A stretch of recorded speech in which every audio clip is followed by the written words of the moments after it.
长。现在敌人向我们有3面的夹击，从这儿、这个方向还有这儿，局势不容乐观。旅长，您留着太危险了，要不然您……战争刚刚开始打响，慌什么？旅长，要不您先撤，我们能顶住。是啊，旅长，你先撤吧。说的对。让炮兵向北1公里进行饱和式轰炸，一定要给步兵炸出一条血路来。还有，命令特别营从这儿向南迂回，晚上之前不惜任何代价给我占领岭东的这块高地。旅长，我们这么做代价是不是太大了？是啊，旅长，代价太大了，我们再考虑考虑吧。对啊，是啊，可是考虑考虑吧。是死守啊！死守个屁！如果死守能够打胜仗的话，我们现在是这个局面吗？国防部一群笨蛋，执行我的命令。是。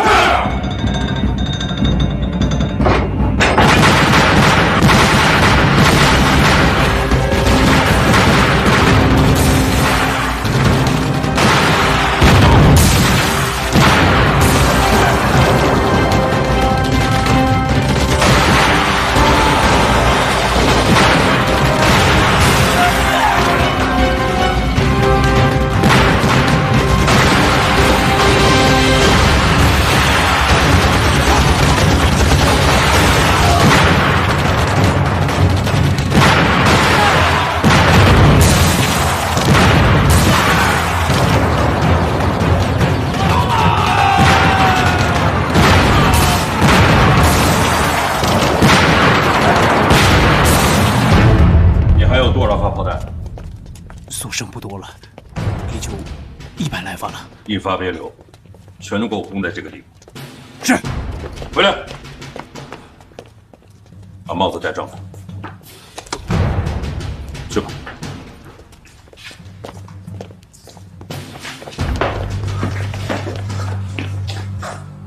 你怎么跑过来了？旅长，你现在推进的位置在哪儿？在他妈哪儿？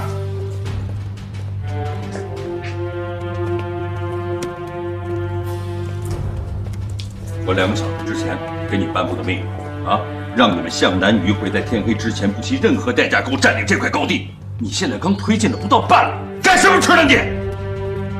旅长，实在打不过去啊。他是谁？副营长。从现在开始，你是特别营的新任营长，你有没有信心在天黑之前给我拿下这块高地？有。好，如果达不到目标的话，一样自动解职。去吧。是。旅长，滚！是。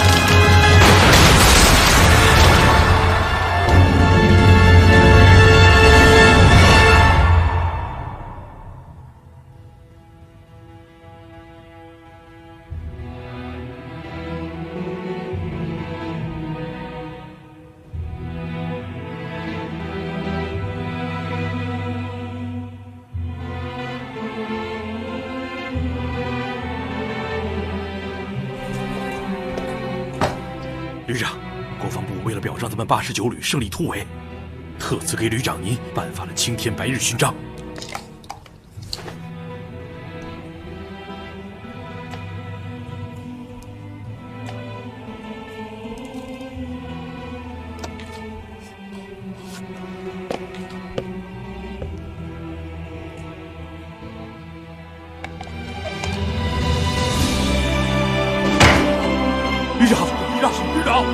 您这是？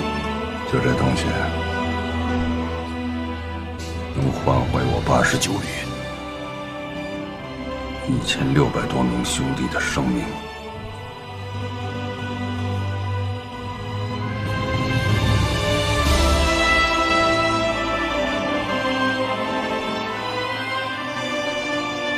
和战守平在打鬼子的时候得这勋章得的已经够够的了。中国人打中国人，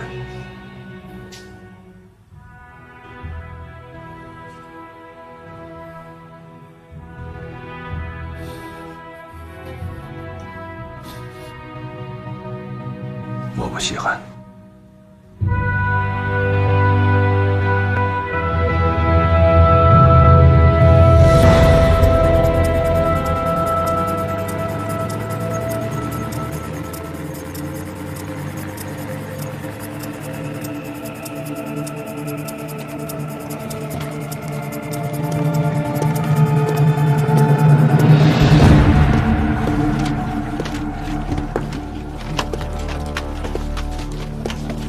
郑医生，今晚12点记得准时上车。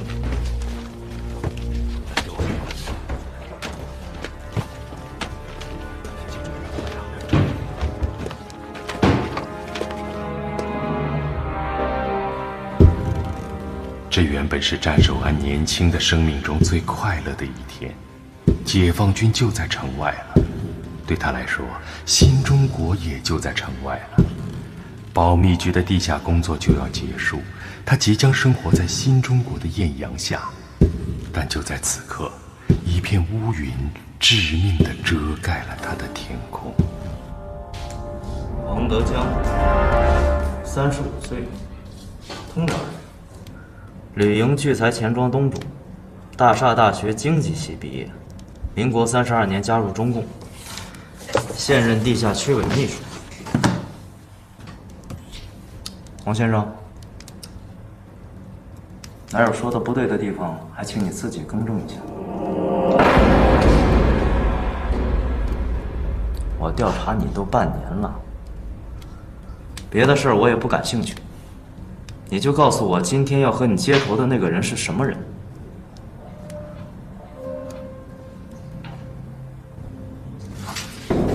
王军长，看看，这一屋子的刑具，再看看你自己，岁数不小了吧？这要是一遍下来，你扛得住吗？扛不住。快说，何必受那个罪？省一点皮肉之苦，到头来还是丢掉性命。换你，你愿意吗？行，我保你不死。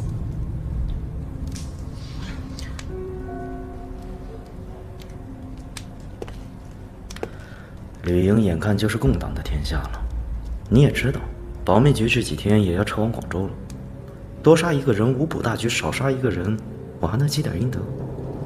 这样，你招供我放人，绝不食言。既然蔡处长已经知道旅营马上就是共产党的天下，你就是放我出去，共产党也饶不了我。到时候人民政府还是会把我当叛徒处决了。我还不如死在这儿，当个烈士。那黄先生的意思是，如果你反水了，还得跟着我们去广州？这是唯一条件。不过，我可不要和你们一起挤火车，我要坐飞机。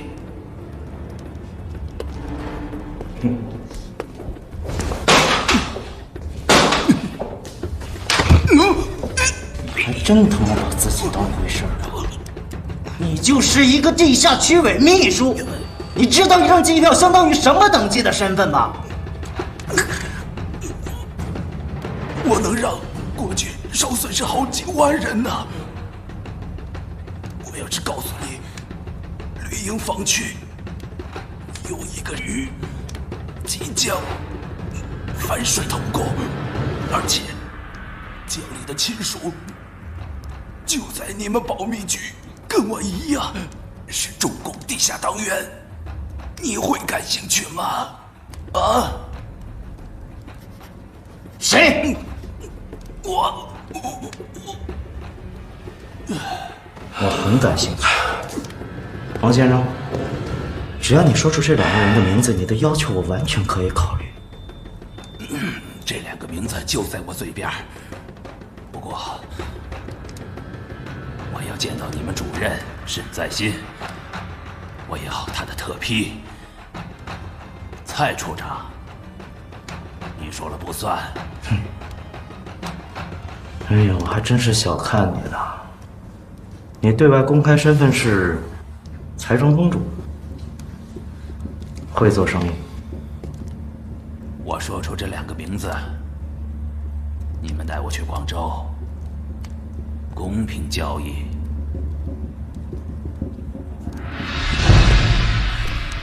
提前起义。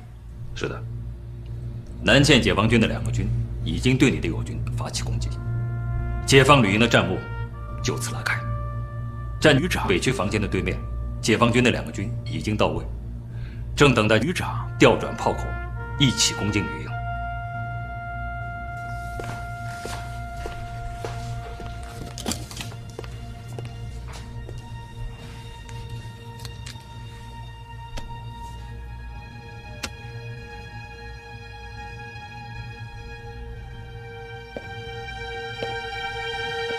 今天午夜，江北的解放军会派正式代表过来，和旅长签署起义协定，敲定协同作战方案。随后，解放军和贵军按照方案并肩作战，解放旅营市。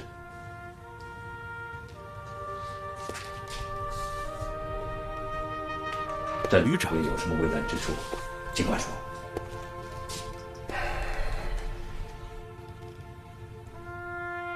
你不用担心亲属的安全。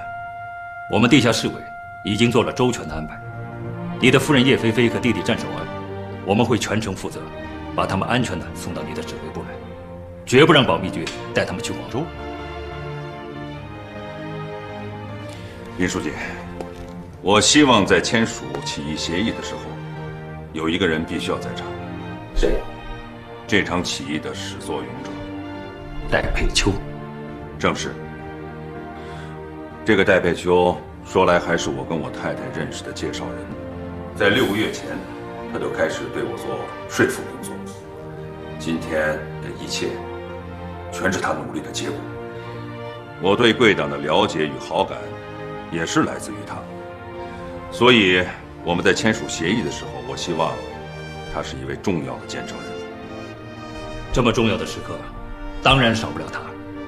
你放心，也已经安排人护送他过来了。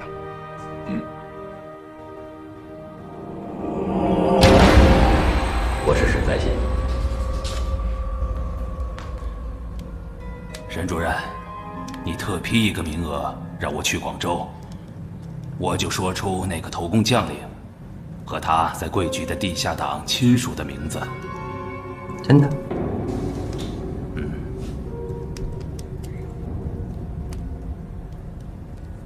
如果真有这样的事情，一个名额不算什么。我说了，你们去抓，到时候一审，如果不是，你再取消名额，你没有风险。你就不怕我拿到名单之后反悔吗？沈主任将要立下盖世之功，我愿意赌一赌。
好，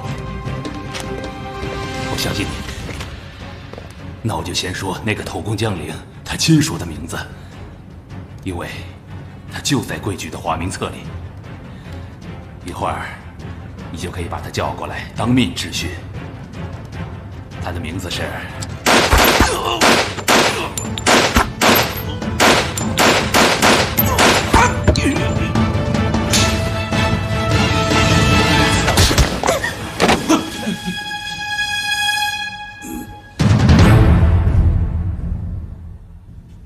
主任，我想了一想，全局上下符合洪德江说的条件的人只有一个，军医处的战守安，他哥哥战守平，89旅旅长。您说会不会是他？战守安可不能轻易动。他的哥哥战守平是国军将领，御营战区的主力旅旅长，一半的房子都要看他。 如果战守平真的要投共，战守安真是共产党的话，上那边都会要惊动。如果要是弄错了的话，就会捅出大篓子来呀。可咱们特别督导室是保密局的直属机构，动他一个旅长，应该不算越权吧？再说现在是非常时期，顾不了那么多了。共匪说不定明天就进城了，我们不杀他，他杀我们呢。我就不相信。 一通刑法下来，他不说实话。饭要一口一口的吃。去，把医务处长关立波给我叫来。是。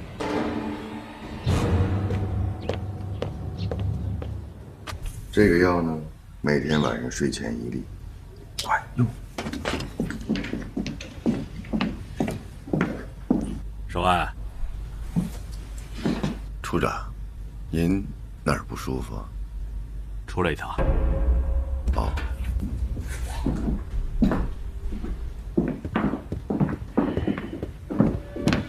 处长，找我什么事儿？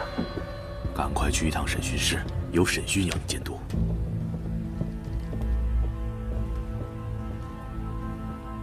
这都什么时候了，还有审讯啊？再说了，你也知道，我见不得那种场面，主任他不也知道吗？ 就是主任亲自点的名。那我不明白了，我一个医生，我监督什么呢？也没什么，审自家人，内外有别，要由现场医务监督。自家人？谁呀？去了就知道了。大厦将倾啊，这里你不用操心，我会派人把所有的设备都搬上火车，一路上日子不短。 同行的要员不少，谁有个头疼脑热的，也省得我们束手无策。千万别忘了，午夜12点全体火车站集合，前往广州。一到那个点儿，这里就空无一人，鬼楼一座了。走吧。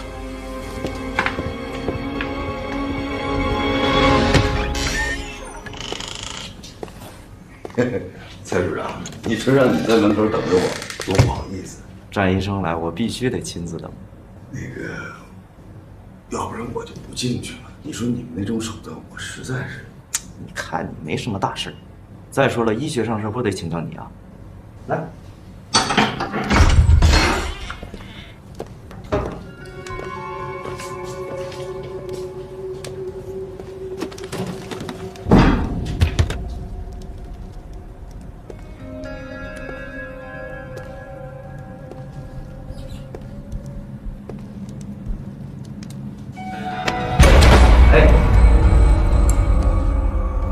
着什么急？让战医生看看。坐。我坐不下。紧张？你开什么玩笑？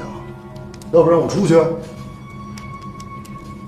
我跟你们所有人都讲过，我受不了这个，你们非让我来的。你看看一个好好的姑娘家，让你们折磨成什么样？ 你们把这一切当成习惯了，我不行。他们想知道什么就告诉他们什么。哎，你认识他？你不废话吗？刘秘书保密局谁不认识啊？你不认识，你不认识，还是你不认识啊？哦，对。哎呀，你看一个挺好的姑娘，知道她刚才做了些什么吗？我不知道。就在这个屋里，突然掏出一把枪，打死了个人犯。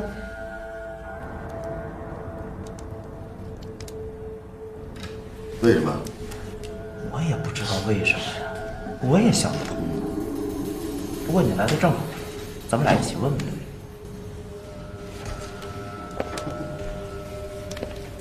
刘秘书，还是不打算说？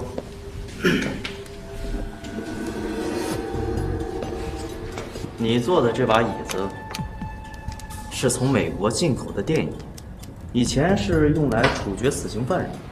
咱们那个工程师改造了一下，调低了电压，升高了电流。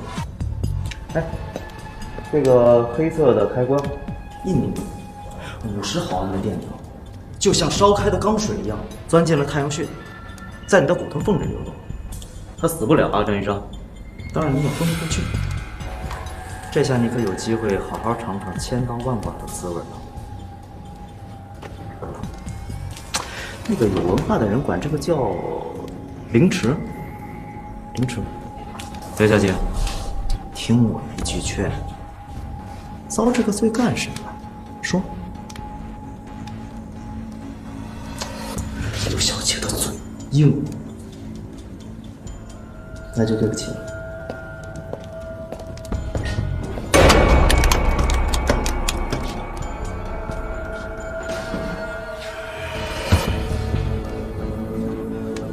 说还是不说？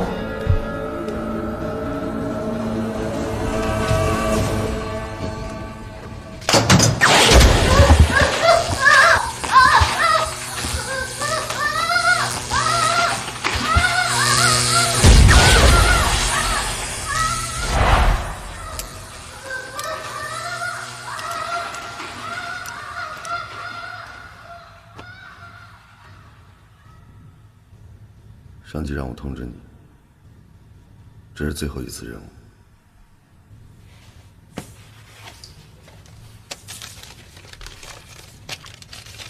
时间、地点都写在上面了。你此次任务就是把目标护送出城，记下了吗？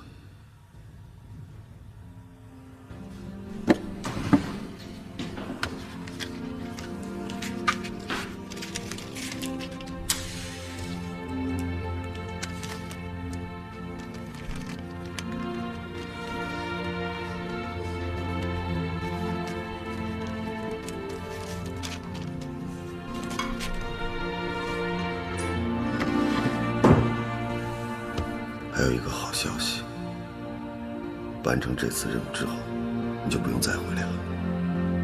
终于要结束了。我们的人马就要攻城了，在不久的将来之后，我们再也不用担惊受怕了。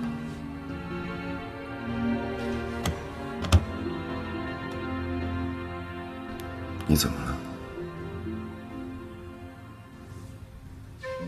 是有什么困难吗？我进保密局3年了，我最害怕的就是睡觉，怕睡着了泄露机密，被他们抓起来拷打。还有，我最害怕的就是那间地下室。每次我去地下室，看着他们审讯我们自己的同志，我的心就跟刀绞了一样。他们简直就是一帮魔鬼。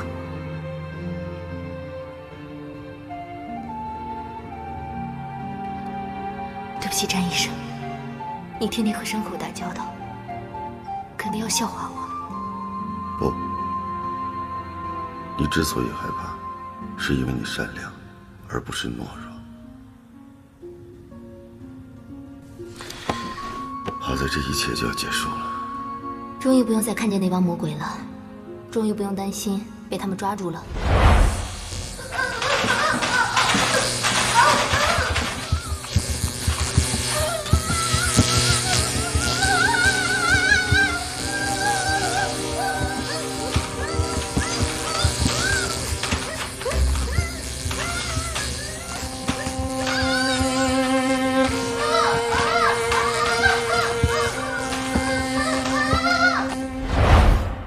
解放之后，打算做些什么？结婚。哦，在你的身份没公开之前，你就是一名特务，人家肯吗？他是我搞学院时的上级，到了解放区，我们都说好了，等新中国成立以后，我们就举行婚礼。哇哦，瞧瞧人家，多么幸运，多么幸福！再看看我看上的那位女士啊，一直把我当成一名特务，正眼都不看我一眼。你是说戴佩秋吧？已经搞得人尽皆知了吗？放心吧，等着解放以后，你就是革命战士了，还怕人家不理你啊？但愿如此吧。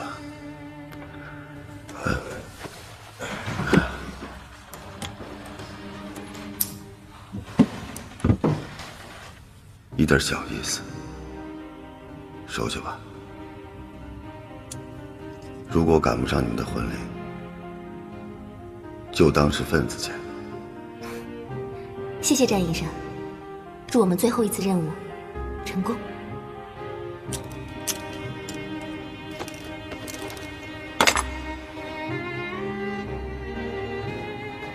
新中国再见。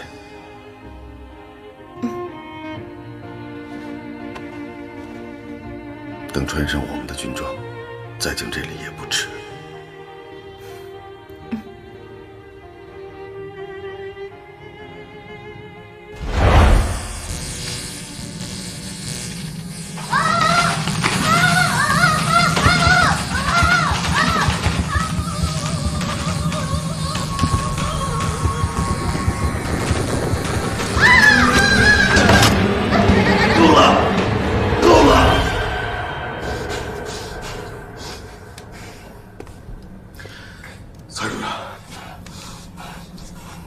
我有义务提醒你，500瓦的电量通过身体3分钟，大脑将永久性损伤，所有记忆将不复存在。那作为保密局的成员，我是不是有理由怀疑你别有心计，想杀人灭口？给我扣帽子啊！心里的就直说，怜香惜玉这种事大家都能理解。现在呢，是主任把我请过来监督你审讯的。如果他死了，责任你负。行。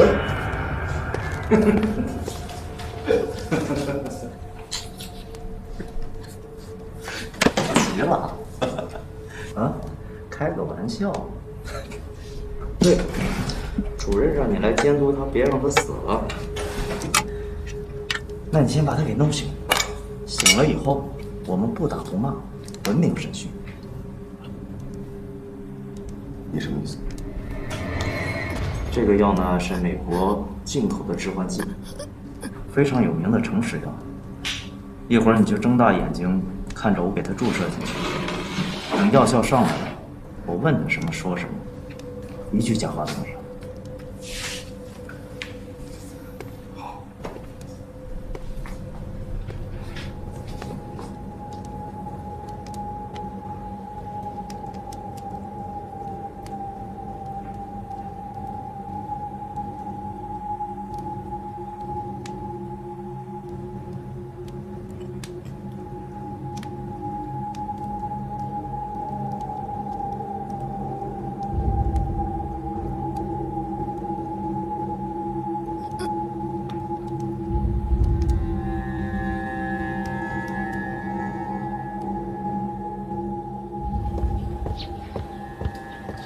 主任，内鬼挖出来了，战守安，还是您了解他。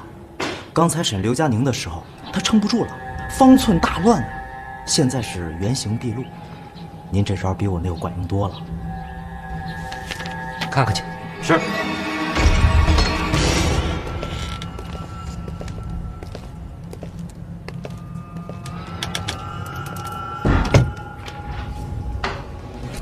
醒了。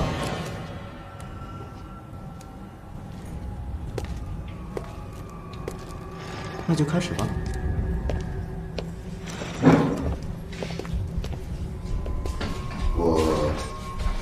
冒昧问一句，这瓶药是从哪儿弄来的？美国进口的。哦，沈主任，这种药在市面上以假乱真的有很多。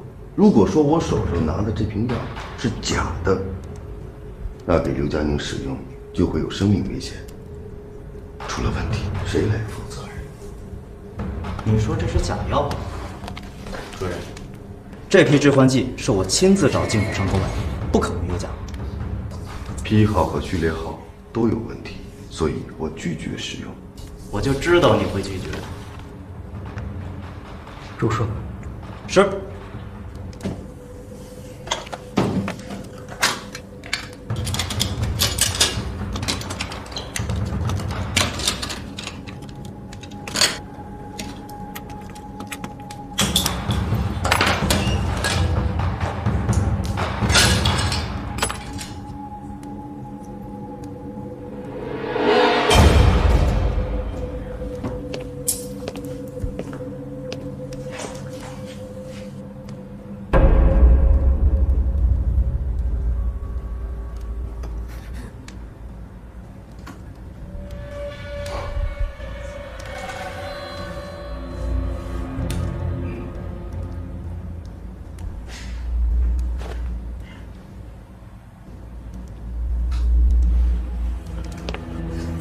这就开始了，张医生，看着。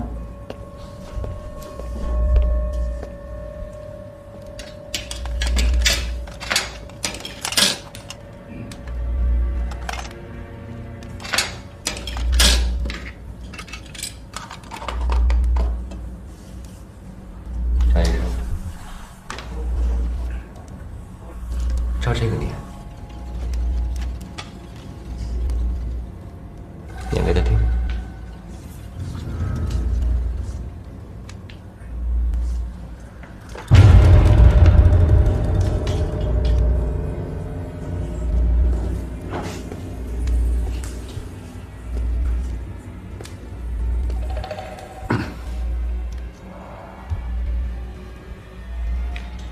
佳宁，告诉我，你来保密局几年了？3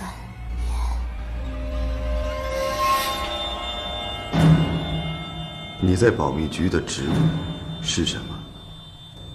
自由秘书。你受谁的领导？机要室主任钱大东。共产党。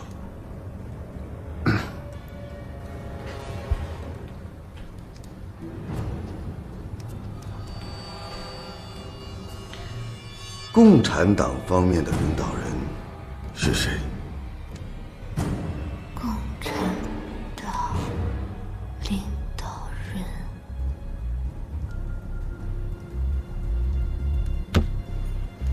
佳宁，说，共产党领导你的人是谁？共产党。对，说出他的名字。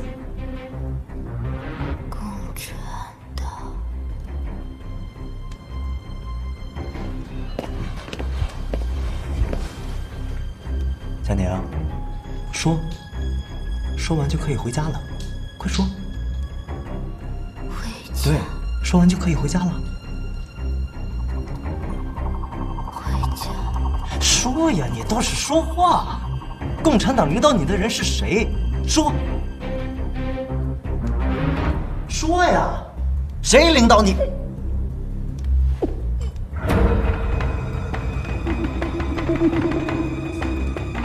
刘佳宁，刘佳宁，说话呀！共产党领导你的人是谁？叫什么名字？说呀！共产党领导你的人叫什么名字？说话，说。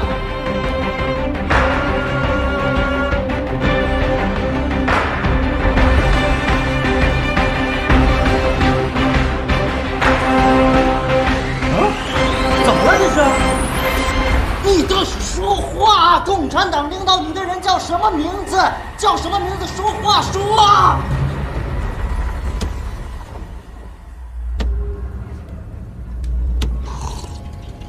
现在开始24小时跟踪战守安，所有来人一定要跟踪，所有来电一定要监测，必要的时候果断抓捕。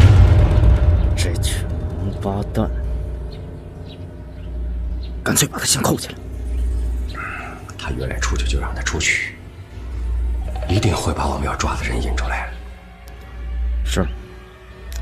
不过主任，最大的鱼是他哥哥战守平，要不要派出一个特遣队，预伏在89旅指挥部旁，随时抓捕？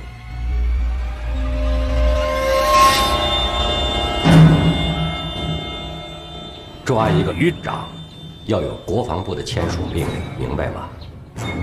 明白。去。是。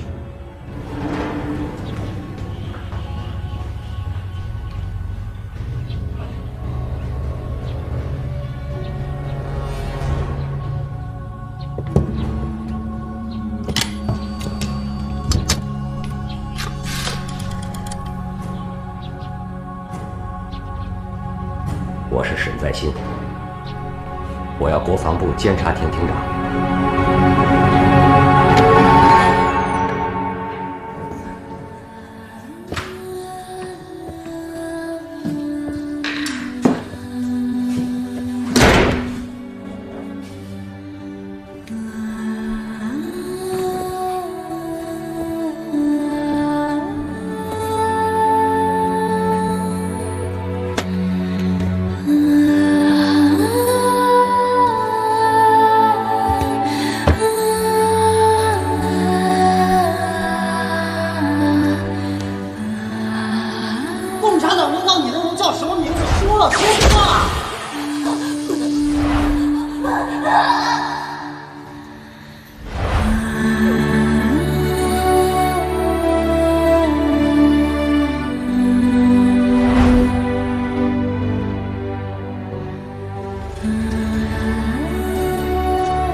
你好，翟守安。处长，有了。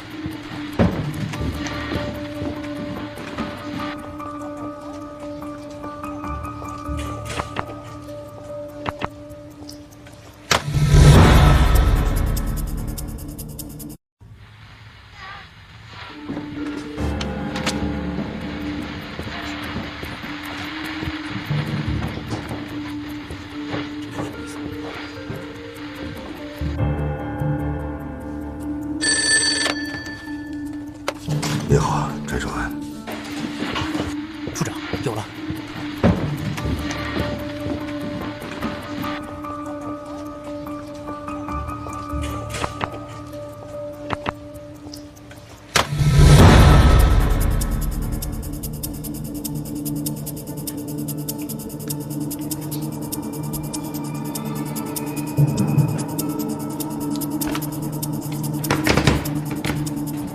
大清外线电话来源。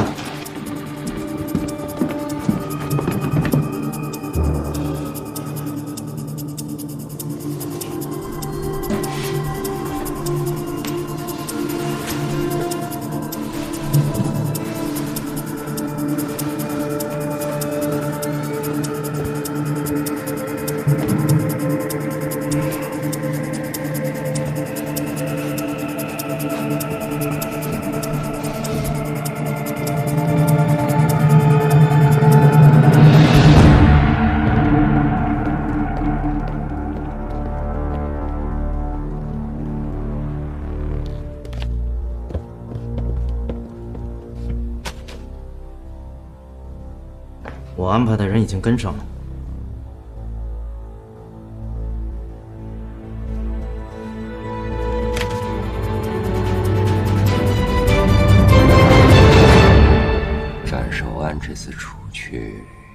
到底跟谁接头？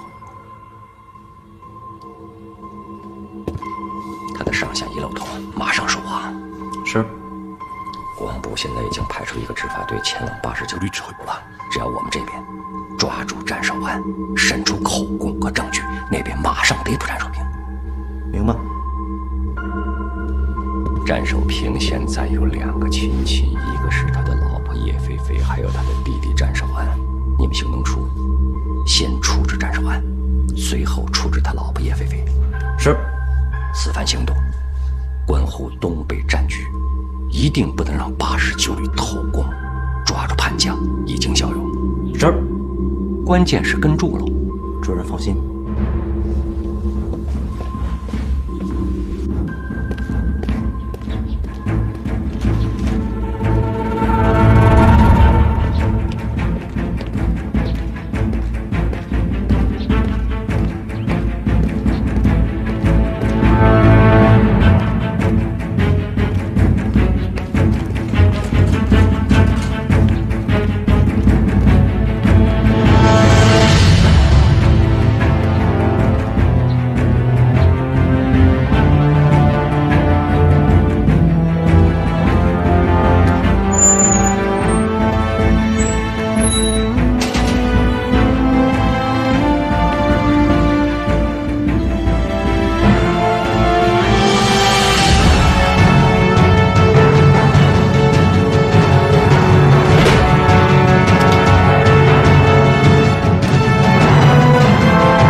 人都安排好了？都安排好了，每个门口都有人。一路上没耍什么花样吧？没有，他直接就回家了。今天他一定会出门，盯紧了。是。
黄德江叛变了，就你一个人？刘载能同志牺牲了。临死之前，他击毙了叛徒黄德江，表现得很英勇。昨天我还在给他布置最后一项任务，今天明明是他最后一天工作，可偏偏出事了。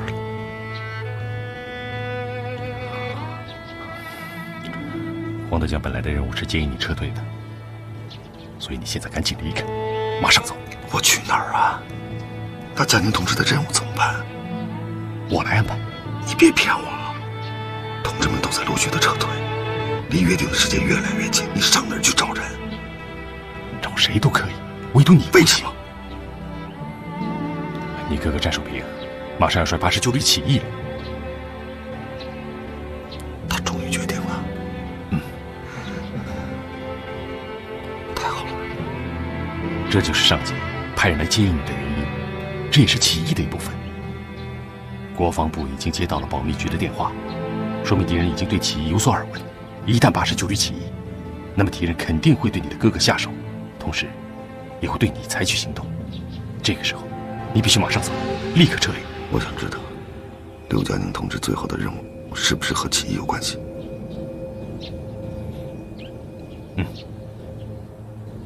那不就得了吗？既然我们都在做同一件事情，为什么不让我去做？你的安全是起义成败的关键。我能保护好我自己。我求你了，这是刘嘉宁同志最后的遗愿。我求你了。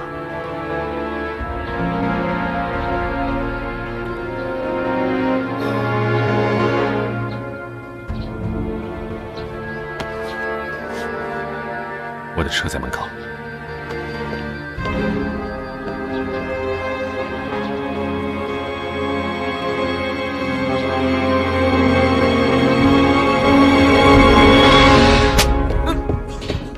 战守安跑了？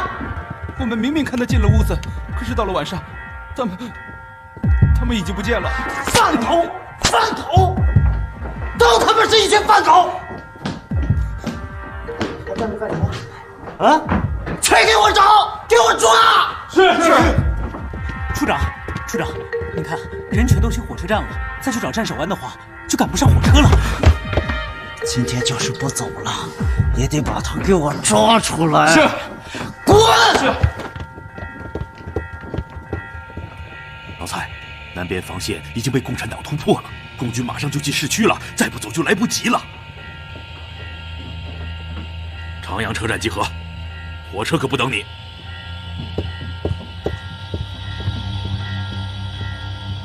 接头地点的桌子是预先预留的，接头之前一定要观察清楚，以防我们的同志已经被捕叛变。任务细节都清楚了吗？全都记在我脑子里了。按照约定，他将成为你的新上级，你所有的行动都得听他的指挥。这次事发突然，打乱了原先的计划。你我一旦分开，那就意味着彻底断绝关系。一旦你和新上级没有完成接头，那你就和组织失去了联系，你就是离群孤雁，你的身份都没有人能给你证明，那就等于脱党了。你多保重，我走了。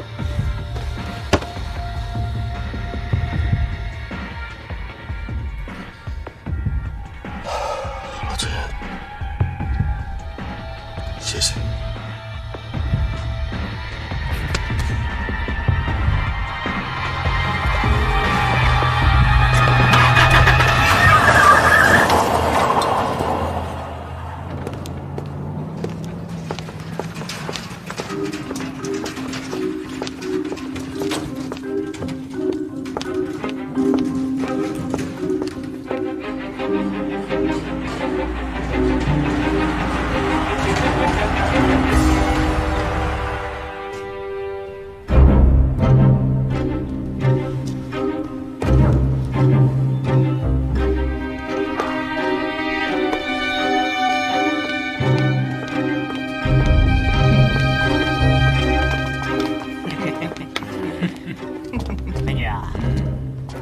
几个最近手头有点紧，包里有钱没？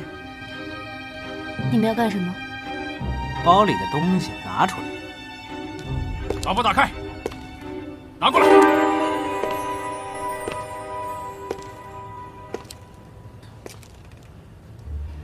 拿过来。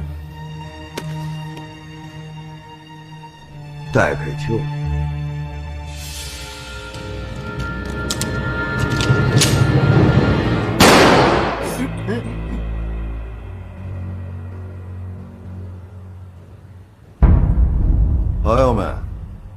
那是我的女人，有什么想不开的，找我聊。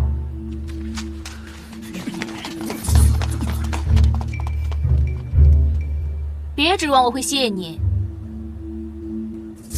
不用说谢，我应该做的。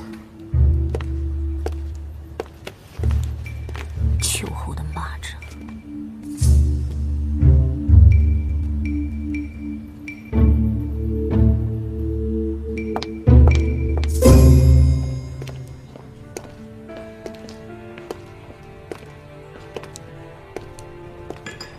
听说这共产党明天就要进城了，咱们也得赶紧走啊！谁不想走啊？可怎么走？火车也得上得去呀。就是。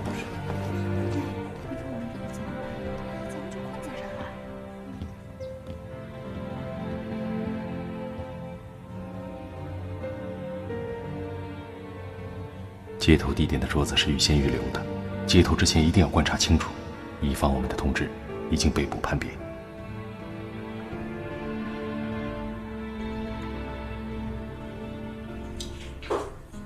欢迎光临，这边。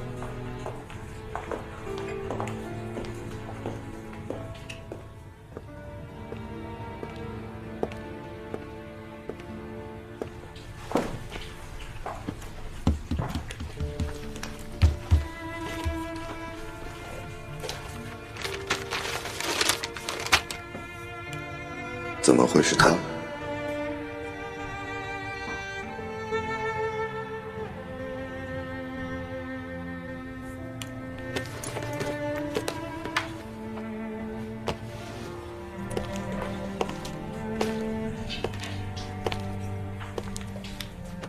？Hello。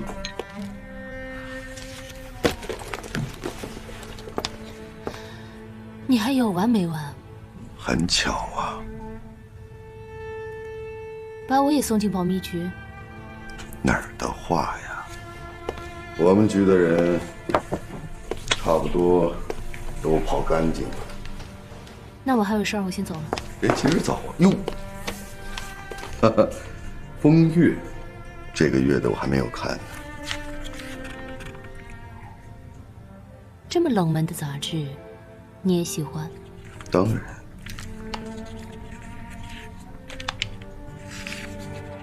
送你了。谢谢，请坐。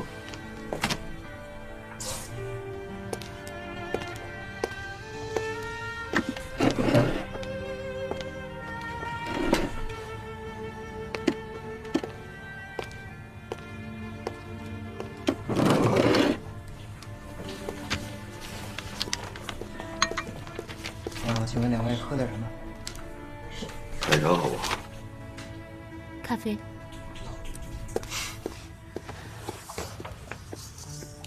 怎么会是你啊？我也刚刚知道是你。我还以为你是保密局的呢。我也以为是敌人设置的陷阱呢。事先没人告诉过你接头人的身份吗？那样挺好的，万一你跟我之间有一个人在接头之前叛变了呢？反正我是不会叛变的。我相信。你好，来点咖啡。来，我自己来吧。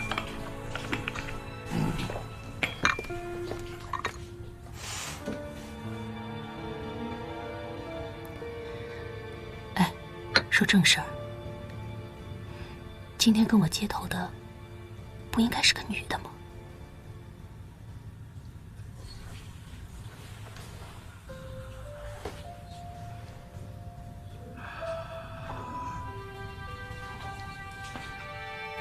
也许你还不知道她叫什么，她叫刘佳宁。今天牺牲了，所以我带她来到这儿。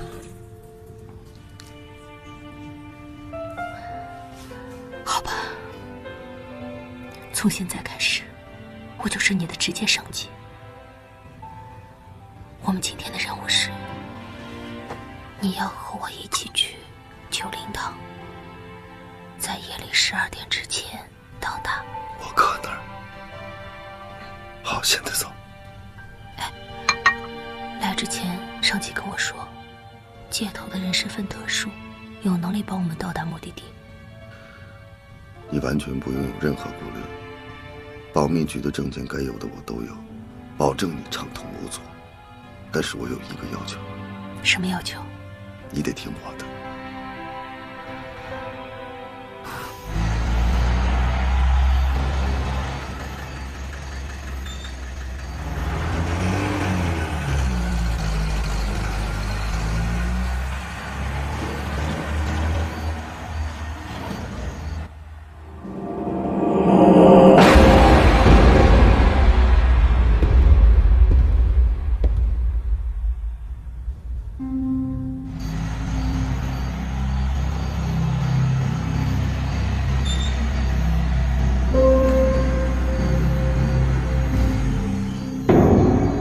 现在呢？我的证件搞定了，可是你的还没有。好在特别督导室已经撤空了，我们赌赌运气，看看能不能找到一张。尽量快一点。等我。等一下。拿着。我不喜欢这样呀。小心点儿。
旅长，汉魔的2个师已经开始压迫我军阵地两侧，我军防守困难。报告，进来。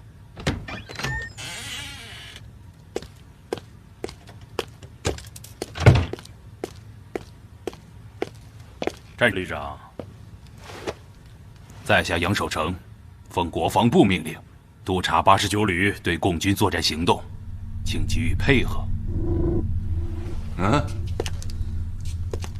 这共军马上要发动总攻，大战在即，派你下来督战，这上峰对我战某真是信任有加。请战旅长下令，让89旅对共军发起全线的反攻。我89旅的任务是据险固守，离开阵地贸然进攻等于自杀。我是一旅之长，要对全体官兵的性命负责任。上峰知道战旅长会这么说。作战厅手谕，令89旅与80整对共军发起全线的反击，国防部对此负全部责任。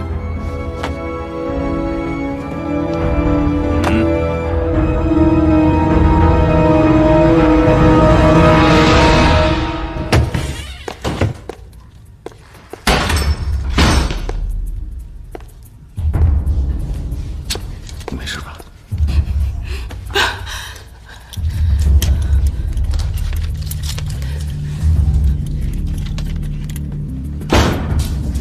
门关了，快走！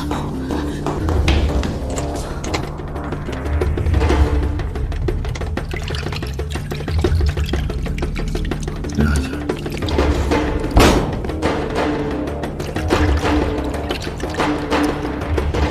少安，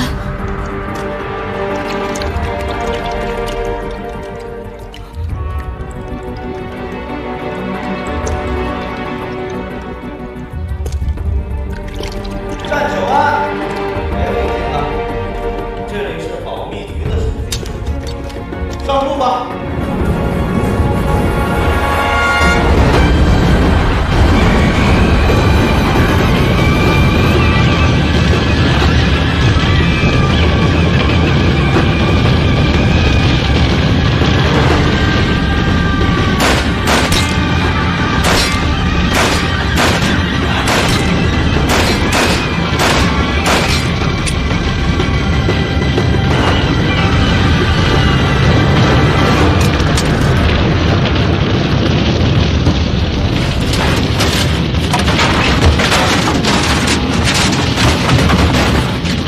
还有，你个王八蛋！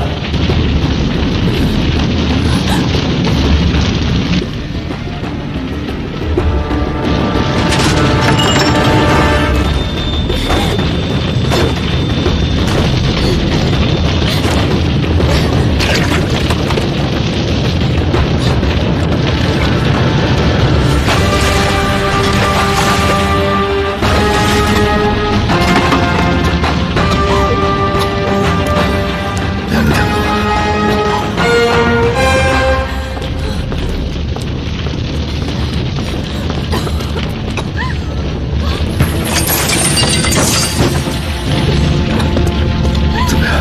没事吧？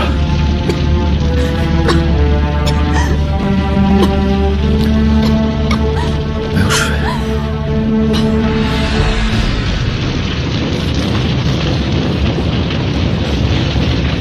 等我一下。小心点儿。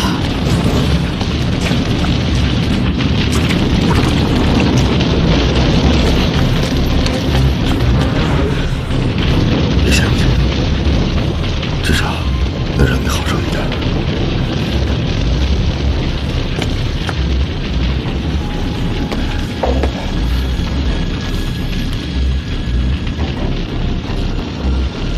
当时我太不小心了，他们从后面靠上来，我没发现。他是冲我来的，是我连累你了。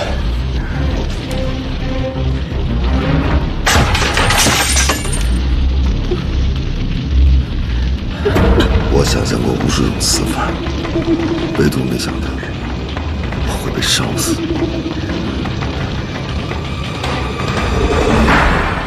第一次被你惩戒，竟然是在这样的场景里。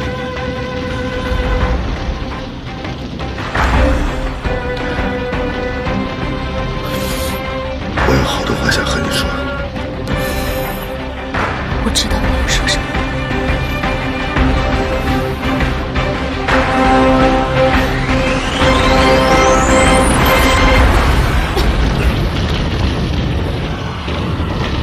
如果有下辈子，我希望能早一点遇到你。如果有下辈子，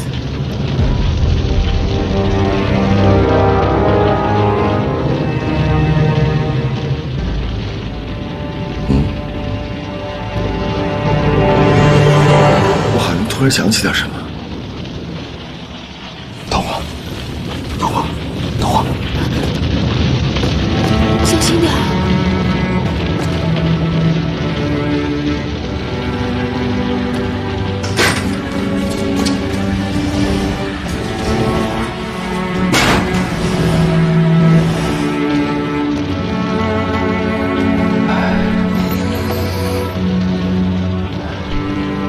我们现在最大的希望，就是在我们被烧死之前，它会爆炸。抱歉我，抱歉我。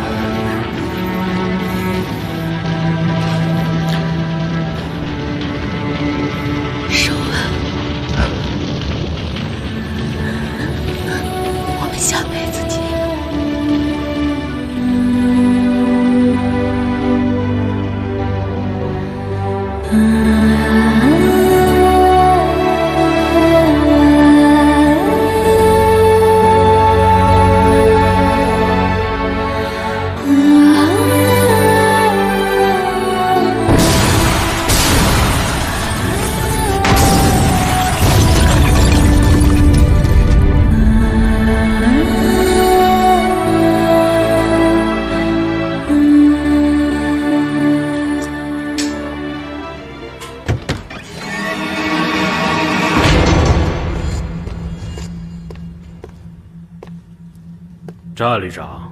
与刘司令约定的进攻时间，只剩下不到10分钟了。你的部队为什么还没有展开？89旅归我指挥，一切我自有安排。你的安排？你的安排影响了整个作战的协同配合。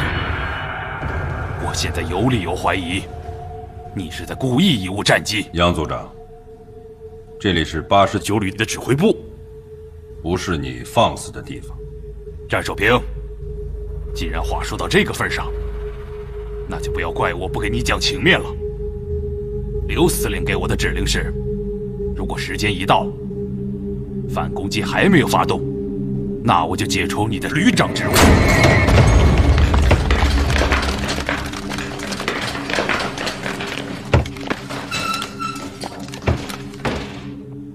这是国防部特别执法队，从现在起进驻89旅指挥所，直到反攻击发动为止。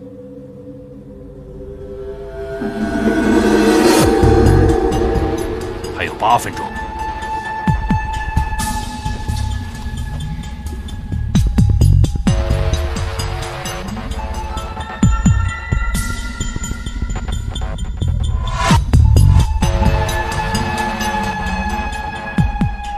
5分钟，3分钟，时间一到，解除战守平旅长职务，交出武器。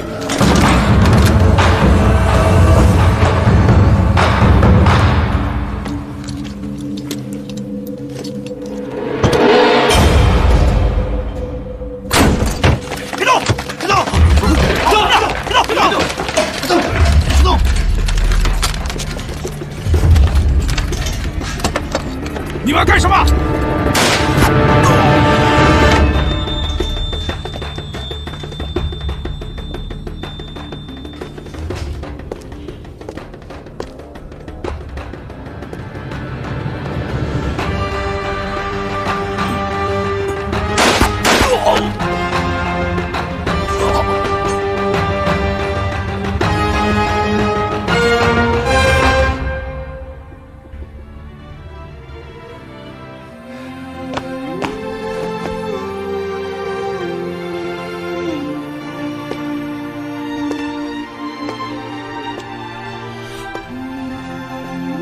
你怎么会来？我奉组织的命令，配合戴佩秋同志抵达目的地。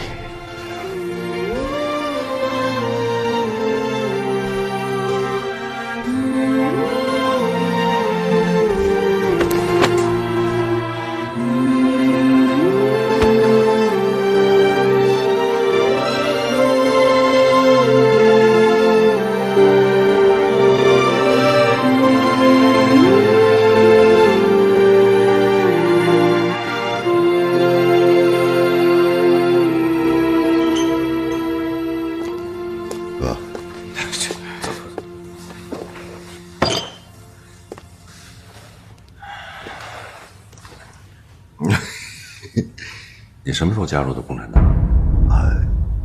有些年了。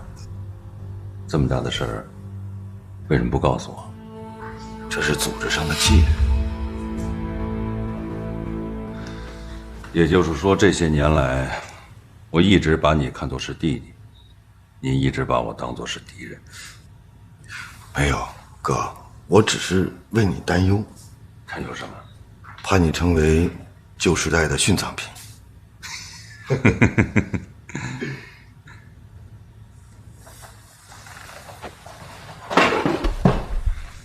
少安，如果哥哥跟你说这次起义是假，目的就是为了把以林书记为首，还有戴佩秋，现在又加上了你这帮共党分子一网打尽，你会怎么做？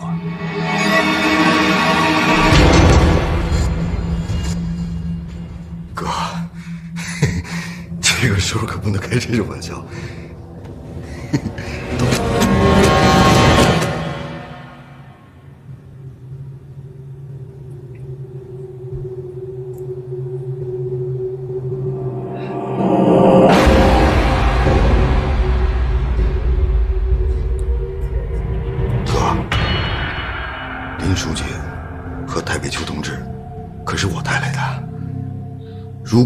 说的话都是真的的话，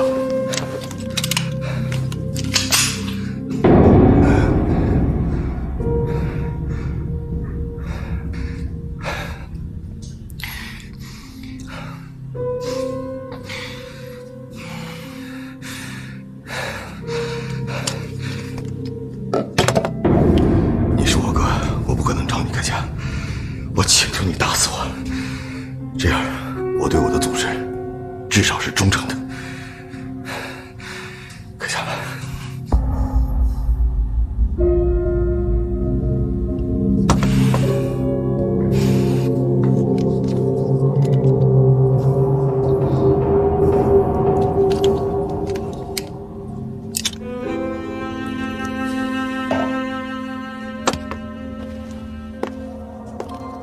我跟你说过，那是如果。你紧张个什么劲？来来来，坐下坐下。吓死我了！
请问您是叶菲菲女士吗？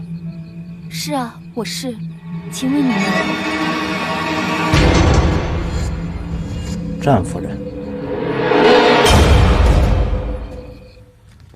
哎，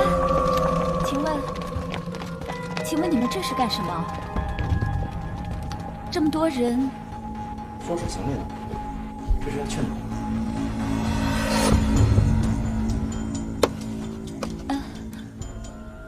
哎，战旅长这张相照的不错，刚才女貌女的啊，挺让人羡慕的。战夫人是在等人吗？咱们一起等吧。坐。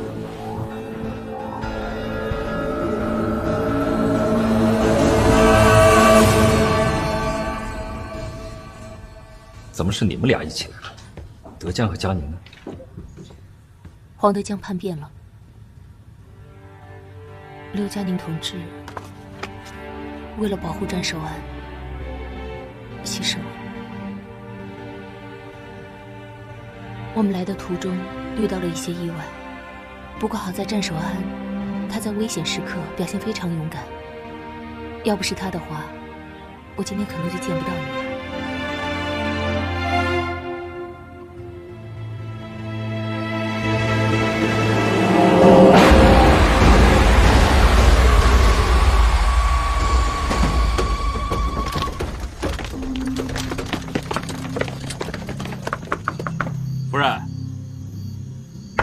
夫人，我是夏天水，旅长让我来接你。夫人，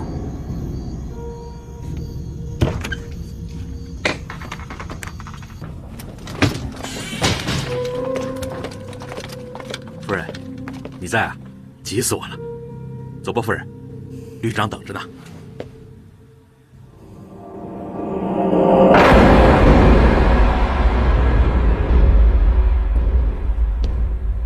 怎么了，夫人？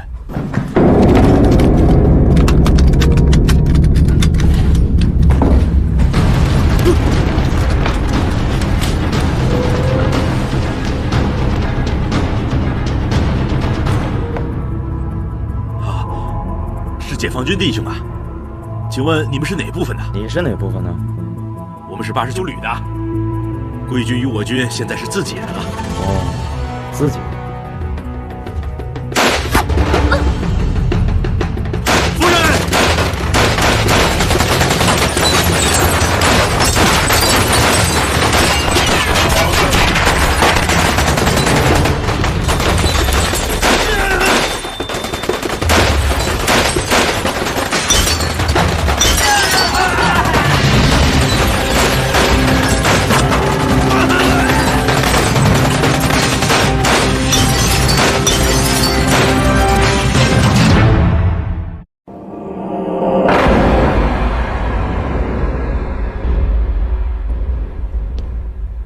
怎么了，夫人？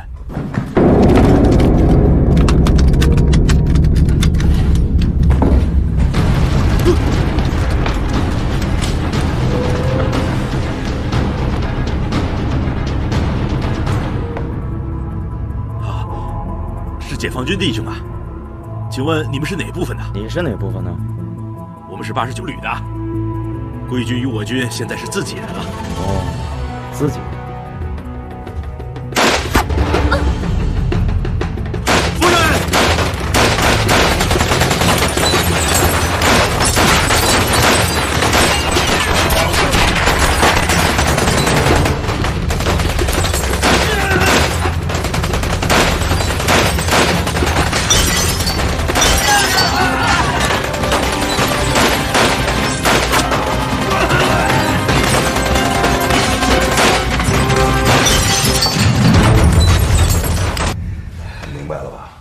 当时为什么非让你去学医？医生治病救人，不问政治，不分阵营。一旦你陷入了政治，到最后，你必须要承担你无法承担的选择。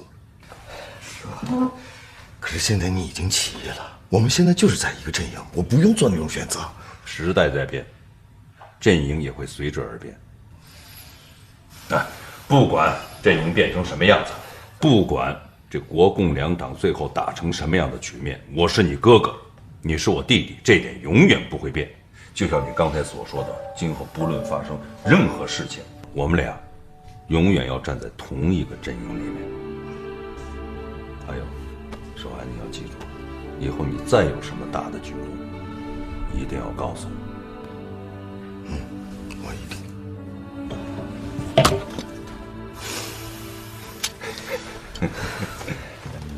你现在帮我去做件事情。你嫂子还没到，我想让你去家里把她接到指挥所，这样我就没有后顾之忧了。好的，我这去。小安，现在战场上的形势瞬息万变，我们要做好最坏的打算。我下面说的每一句话，你都要记在心里。不管以后发生任何情况，你都要保护好你嫂子。你们俩都要给我好好的活下去，相信今后一定有团聚的那一天。不是有那么严重，我保证完成任务。我走了。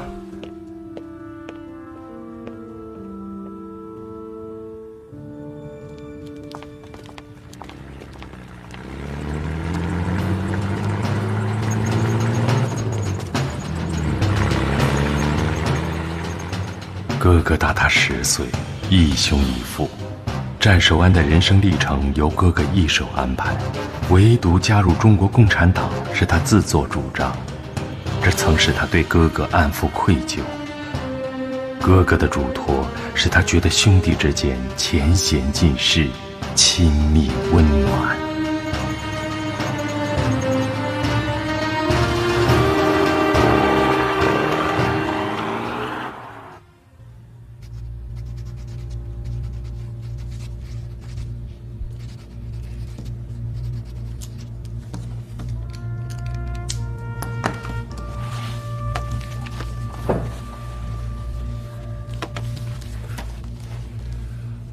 欢迎战旅长加入中国人民解放军。谢谢。战某来晚了，我愿意为中国的革命尽自己一份绵薄之力，以弥补内战之罪。战长这么说就见外了。现在你的大炮调转炮口，轰向国民党反动派，让吕营回到人民手中，这是一桩历史大功，是会载入史册的。战长，我这就把文件和作战方案拿回我方部队，约定时间一到，我们一同发起总攻。一言为定。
林书记，战某成为中国人民解放军的第一炮就要打响了。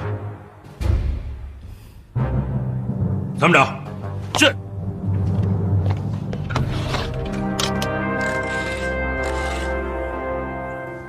前线阵地吗？战守平旅长有命令。旅长，我是旅长战守平，原国民革命军新编第89旅全体官兵，从即刻起加入中国人民解放军训练，所有炮口调转180度，目标旅营市外围防线，全部实弹装填。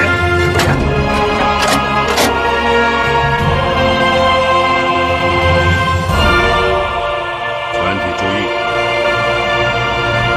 预备。旅长，旅长，夫人被解放军杀死了。你说什么？旅长，夫人被解放军杀死了。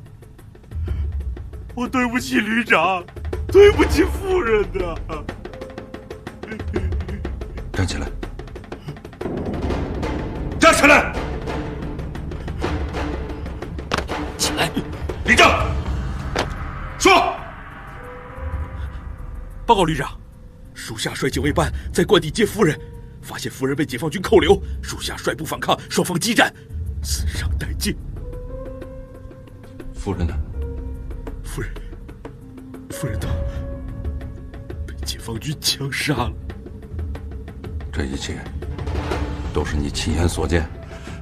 这样的事，属下绝不能瞎说。旅长，解放军是对着夫人的胸口开的枪，夫人就在我面前倒下的。旅长，我对不住你，没保护好夫人。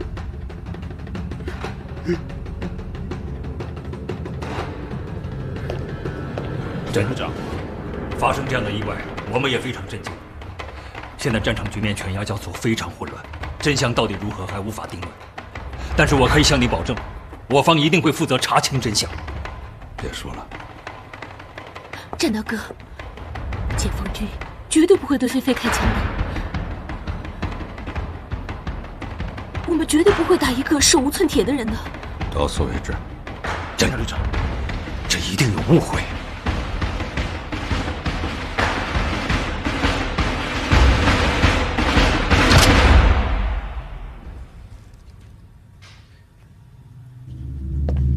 二位，请吧。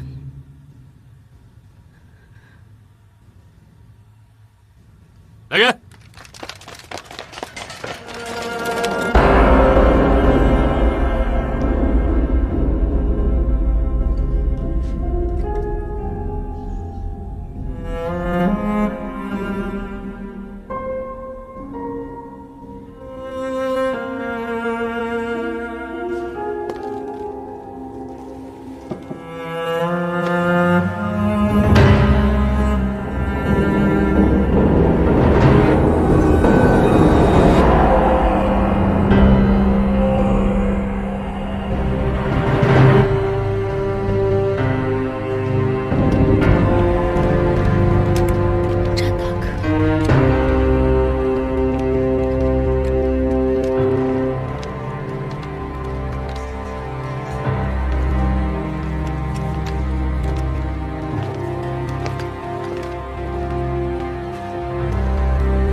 我们是共产党谈判代表，你们最好不要胡来。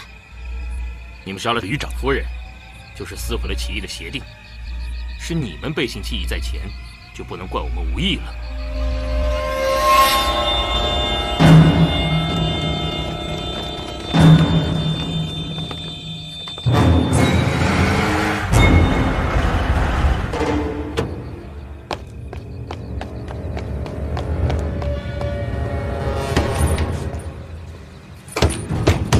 有人吗？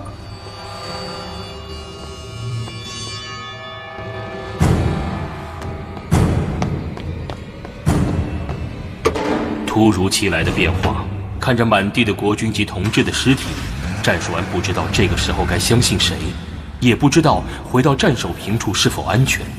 可是他知道，叶菲菲不尽快治疗，是立刻有生命危险的。嫂子，你一定要坚持住，马上就到医院了。嫂子，挺住。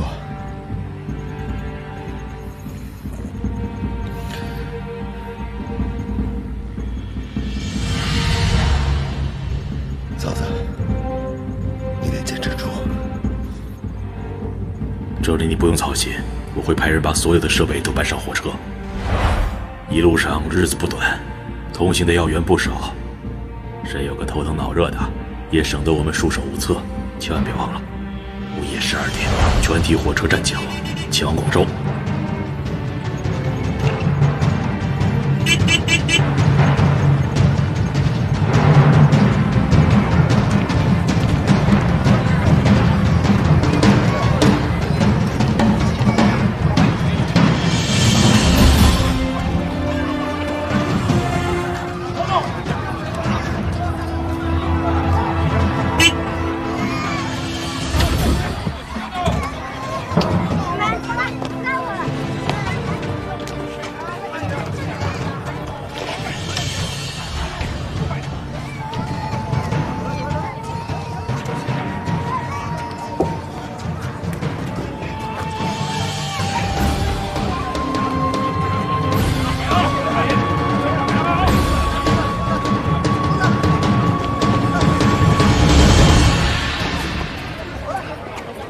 处长，处长，快来帮我帮忙！他是谁呀？我未婚妻。你说我要走了，我能不带上她吗？我去他们家的时候，他们家就已经被洗劫一空了。你也知道现在是什么时局，肯定是被歹人给抢劫了。你看这还中了一枪，快帮帮我，把他弄到车上去。不动手术根本活不了，这样你还要带着他，会害死他。那不是废话吗？现在哪有医院呀？再说了，咱们局里的药品物资全都在火车上，快帮帮我啊！你疯了？铁路上的晃动有多厉害，你不知道啊？万一要是碰到大动脉，但凡我有别的招，我就不会把他带到这儿来。人马上死了，帮帮我！臭小子还真是为情所困呢，那就快上车！走走走，小心！副官在，开路！好，让一下，让一下，让一下，让一下，来，请让一下啊！来，让一下，让一下，来，让一下，好，让一下啊！来，你们跳了，跳出去一下啊！好，啊，在这儿，在这儿，哎，进去吧，啊，来，慢点啊，别急啊，别急啊，跳出去一下，别慌。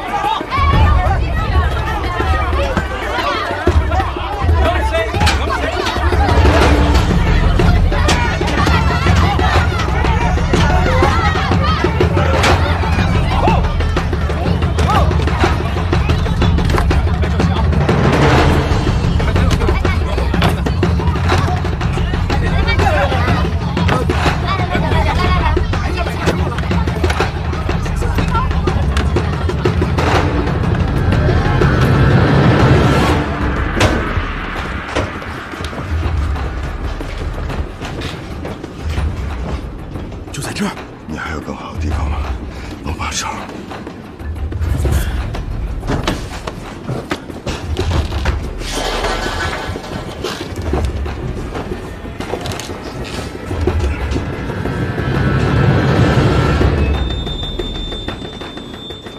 处长，我们带来的设备呢？都在那儿。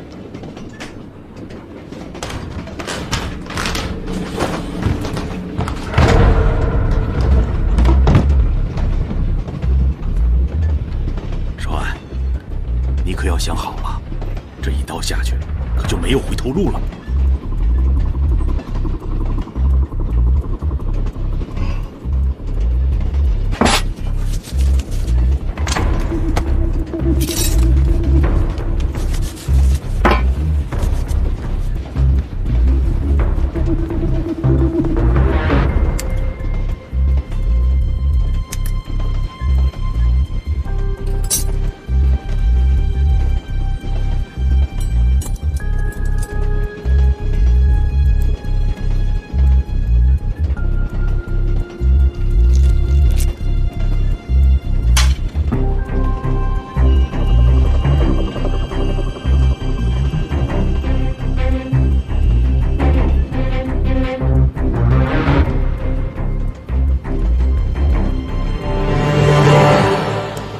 喝得很漂亮，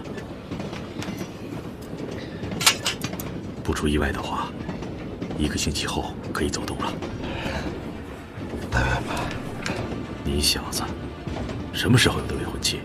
怎么不早说啊？离上车了才去找。之前不愿意跟我走，他不愿意离开吕阳。哎，对了，处长，我怎么没见到局里的其他人呢？啊，其他的处安排的列车早就走了，只有我们医务处分配的是最后一列。快把他扶回包厢去吧。哎，处长，帮忙找身衣服，这样我去吧。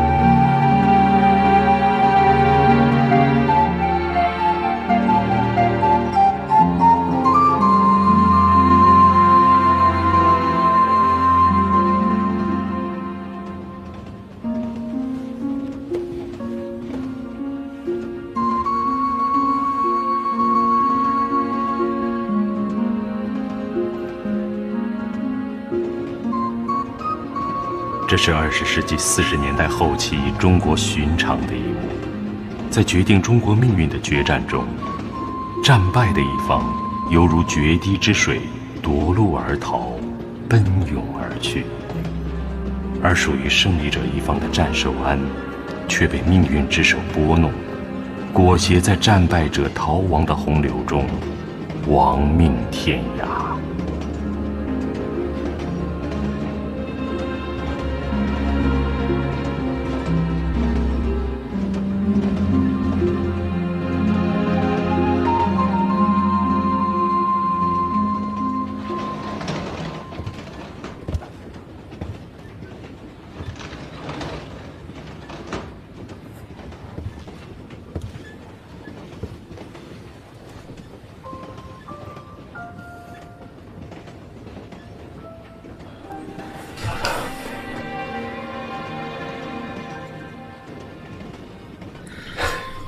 行了，想吃点什么，我去给你弄。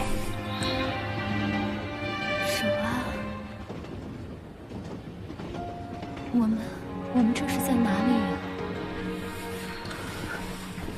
嫂子，发生了一点小意外，我们现在在去往广州的火车上。火车？对。我们怎么会在火车上呢？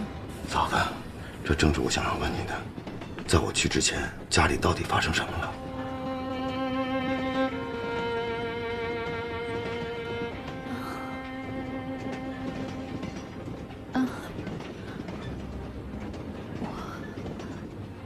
想起来了，我不是在家里吗？你哥跟我说，让我在家里等你，说你会来接我。对。结果就有一群共军闯入家里来，让我跟他们走。结果家里的卫兵不同意，所以他们就开始打起来了。这不可能啊！怎么不可能呀？就是他们开枪打我的。嫂子，这里边一定是有误会。说啊，共军打国军都好几年了，有什么误会啊？嫂子，事情是这样的，我哥他已经起义了，他已经加入了解放军了。那你告诉我，既然他已经加入了解放军，解放军为什么还要暗杀他的妻子呢？我认为一定是特务干的，这是特务惯用的伎俩。他们听到了我哥要起义的风声，决定要破坏起义，所以才假冒解放军去暗杀于你。什么？你哥他投共了？对，嫂子，我哥这一起义，救下了不止10几万人的性命，还保住了吕营市不受战火的洗劫。他做了一件伟大的事情，他值得你为他骄傲，你可千万别怪他。不会，我怎么会怪他呢？我只是在想，如果他告诉我的话，我一定每分每秒都不离开他，就算跟他一起死，我都情愿。只不过现在他人在吕营，我在千里之外，我不知道他安不安全，不知道什么时候才能跟他见面。他之所以不告诉你，应该是有他的苦衷，也许是怕你为他担心，更重要的可能是为了你的安全考虑。还有件事情，嫂子，我不得不跟你说声对不起。现在对外，我声称你是我的未婚妻，名字叫做沙小丽。沙小丽，嫂子，我们现在处境非常危险，趁火车上的人还不知道我哥已经起义了，我们还有逃跑的机会。如果你的身份一旦暴露了，后果不堪设想。这样，一会儿火车会靠站，在那儿会做停顿整修，到时候会下车找几个轿夫，趁乱把你给抬走。你放心，之后只要一有机会，我会安全的、平安的把你送回到我哥的身边。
小偷崽子，敢偷我的东西啊！把东西给我交出来！我没偷，你别瞎说。救救我！救救我！这位姑娘不，这位兄弟，如果你拿了人家的东西，就还给人家，好不好？我没偷！救救我！救救我！他们胡说八道！兄弟，这位小兄弟说没有拿你的东西，肯定这里边有误会，好吧？那要是没偷的话，搜搜就知道了。搜！哎，朋友，先别冲动好吗？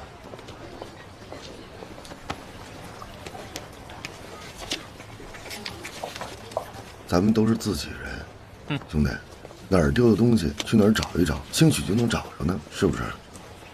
少校是吧？我这儿有理了。虽然你的官儿比我大，但是我奉劝你，今天这事儿你还是少管为妙。救救我！来人！哎！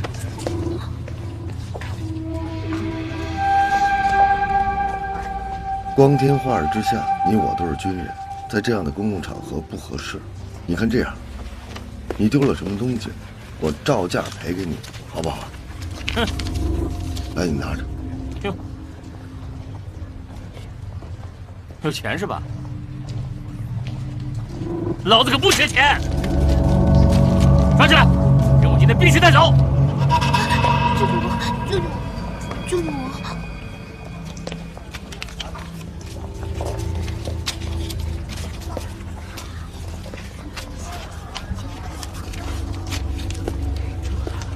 你看，既然这钱我拿出来，我也不好意思再放回去。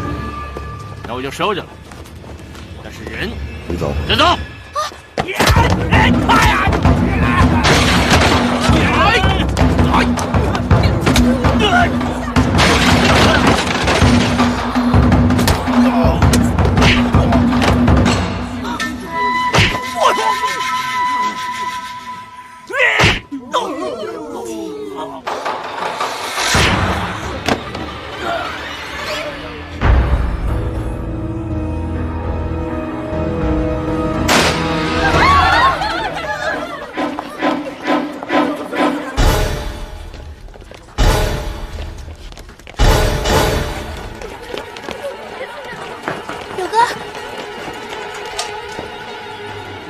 我是宪兵队长肖文华，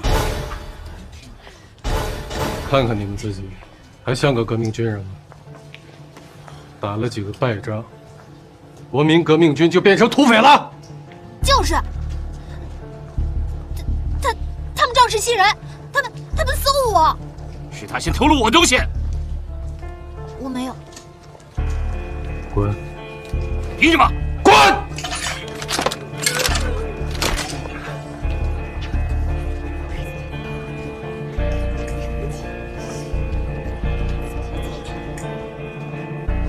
走！既然已经说清楚了，我可以走了吗？哎，谢谢你啊！不客气。哎，那个，你帮我垫的钱，我会还给你的。不用。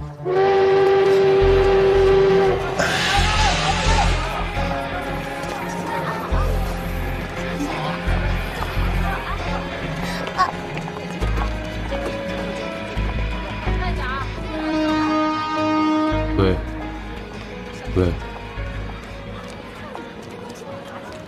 你真偷东西了？没有。拿出来，拿出来。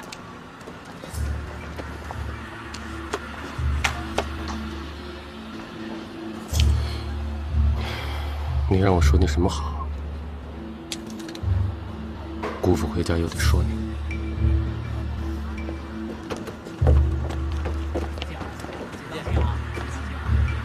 表哥，你冤枉我了。我刚才是看见那个兵痞偷了老教授的珠宝，所以我就把他给偷回来了。我想，我去还吧。走吧，别再惹事了，好不好？听见没有？听见没有？哎呀，听见了，你不要管我了。行了，车要开了，快走吧。快！叛变投共，日营是沦陷了。叛变了，日营是沦陷了。你再看看，绿营沦陷，战守兵叛变，这也哎，你看，绿营是沦陷了。我去看看。绿营是沦陷了。哎呦，谢谢啊。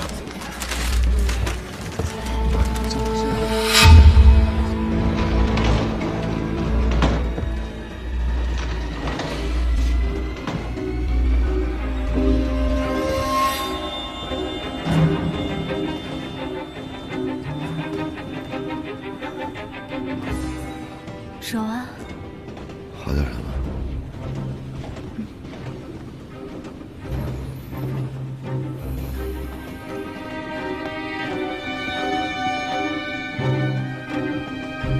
手啊，怎么了？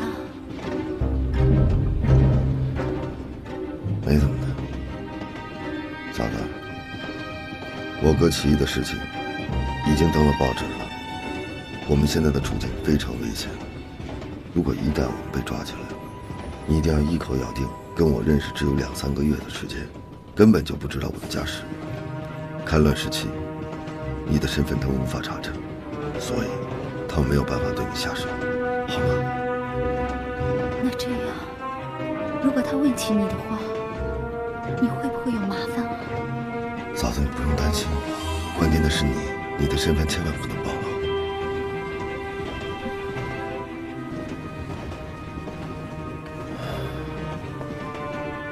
嫂子，对不起，我现在真的不知道当初应不应该把你们到火车上来。可是你要知道，那个时候你身负重伤，所有的药品物资都已经搬到了通往广州的火车上。我只有到了火车上，才能对你进行救治。我真的没有别的办法了。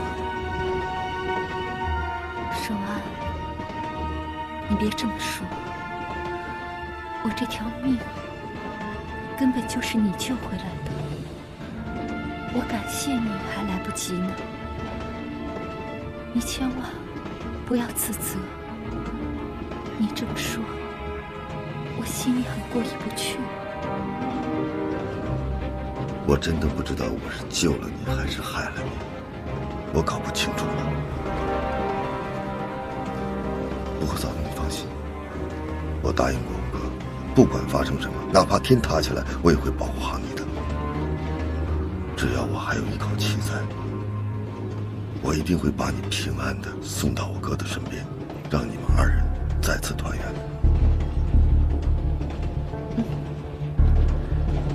不过，是我们3个，我们一家人都要团聚在一起。对，我们3个。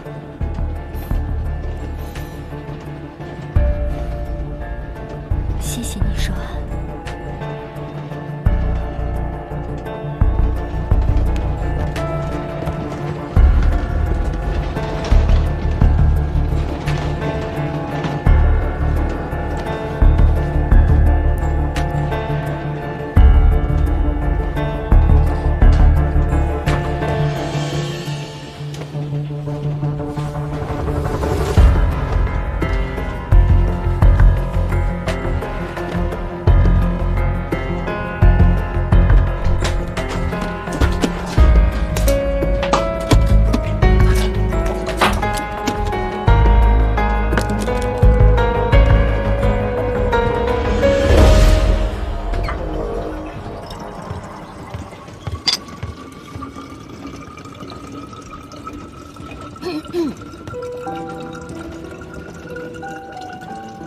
不认识啦？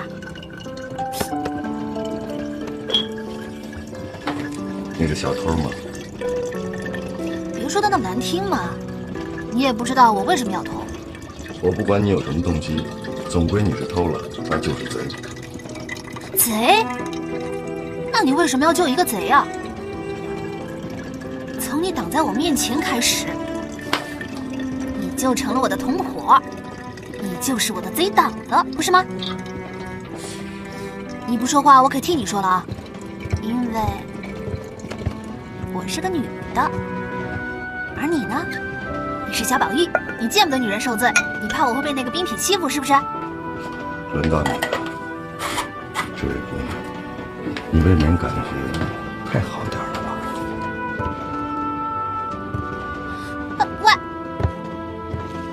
喂，贾宝玉，贾宝玉，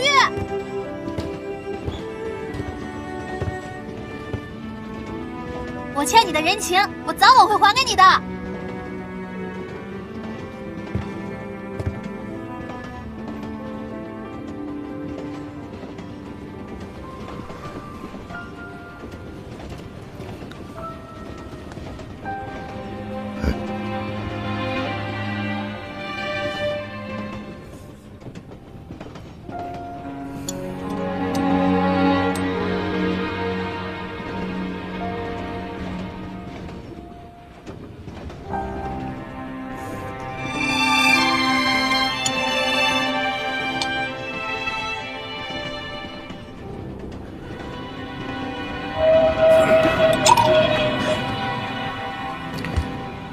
怎么回事？没事吧？没事。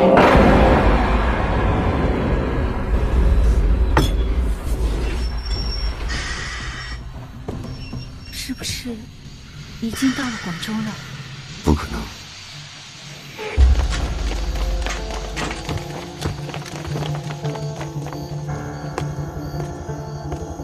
蔡处长，哎，关处长辛苦了啊！怎么回事啊？办到庭了。老一套，查匪谍。抓匪谍也不用深更半夜在这儿查呀，进了广州站不是一样吗？突击检查，上面安排。查吧查吧，查清楚就干净了。